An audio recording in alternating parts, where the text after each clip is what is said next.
Good evening, it's your boy Big D. This is a video that I wanted to make for quite a while now, but since we're one day removed from a very frustrating game yesterday versus the Redskins, a game that had us on edge, we're about to lose our minds, and with our injuries on top of that I've discussed earlier on, I feel like now would be a good time to make that video. Because right now, with our current situation, this fan base is being put in a very interesting mental position.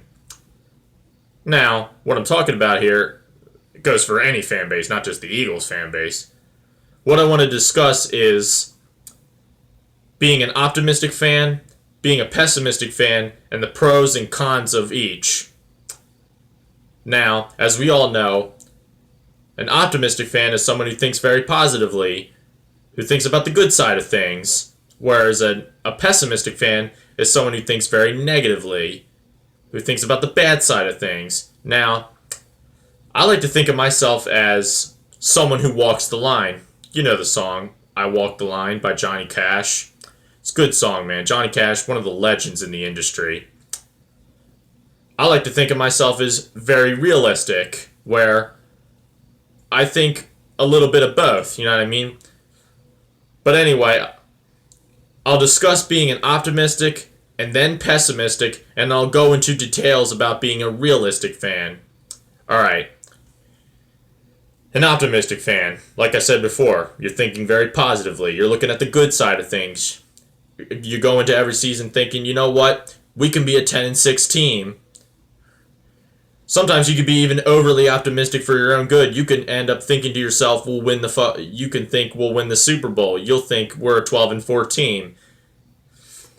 Things of that nature. You think like, you know what? We can accomplish great things. I'm looking forward to the season. The pros of being an optimistic fan are the games are a lot more enjoyable. You're getting a lot more excitement. The excitement level's pretty high. And you're enjoying yourself the entire time. Now, the cons of that are you're basically bracing yourself for disappointment, especially if your expectations are raised to the point of absurdity. Sometimes you could be even more optimistic for your own good, like for example, thinking that your team's going to win a Super Bowl when your team doesn't even get into the playoffs. Mentally, you're let the fuck down. But the thing is, it's because you were overly positive. That's why you're feeling so much disappointment. So that's the con. Now for being pessimistic. Being a pessimistic fan, you're thinking of things very negatively. You're thinking to yourself, how are we going to fuck up this season? We ain't about shit. We ain't going to do shit. We're never going to fucking win a Super Bowl. This guy's another fucking scrub. Things of that nature. But here's the pros of being a pessimistic fan. The thing is, you're expecting the worst. So therefore, you're able to anticipate when we fuck up, when we do dumb shit. You're never disappointed. You're only pleasantly surprised. Now, the con of being a negative fan is, well, the games are a lot less enjoyable to the point where there's no enjoyment, there's no excitement at all. As a matter of fact, you dread it. You're like, oh my god, the season starts. And that can take a serious toll on your health. But anyway, being a realistic fan, it's the best of both worlds. I mean, the thing is, when you're a positive or a negative fan, you're very closed-minded. When you're a positive fan, you don't want to hear about the bad stuff. You don't want to hear that your team isn't good enough to be 12-4 or 13-3. You don't want to hear that they're not that good. And when you're a negative fan, when you say they're not going to win shit, no. When you're a negative fan, you don't want to hear the good stuff. You don't want to hear that they're going to be a 13-3 team. You don't want to hear that they can potentially do shit. You don't want to hear it. But if you're realistic, you're willing to listen. You're going into every single game, every single season with an open mind. You think, you know what? I think we're 10-6. But I don't think we're going to do that much.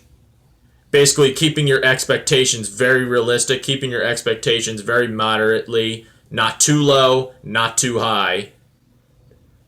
And to be honest with you, especially if you're covering the team, if you're analyzing shit and you're kind of whether you're a YouTube personality, whether you're a TV personality or a radio personality, if you're realistic, people are going to be more likely want to hear you than when you're too positive or too negative. You're going to start to piss people off. You're going to become an annoyance. And sometimes when you're realistic, you can even piss people off. Because the thing is, well, in this life, you can't please everyone. So I feel like the easiest scenario for me or for anyone is realistic. Because if you're overly positive, while the excitement level is up, the disappointment is what you're going to brace yourself for. But if you're a negative fan, you're only going to be pleasantly surprised. You'll never be disappointed, but there's no excitement for the game whatsoever. But if you're realistic, if you're walking that fine line, the excitement is there, but at the same time, you can predict the bullshit. And like I said before, I like to go into every single game with an open mind, and you know what? And sometimes if we lose embarrassingly or something, I just kind of put that game out of mind, and you know what? Let's give us a good game this week. We're not a Super Bowl team right now. I don't give a shit what anybody says. We still have some issues upon this team. But you know what? I'm going to think very open-mindedly. I'm going to have some patience. Anyway, I'm going to wrap this up. Let me know what kind of fan you are. Are you positive? Are you negative? Or are you realistic? Let me know right now.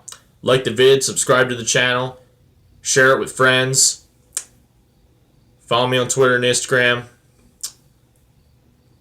I'm out of here.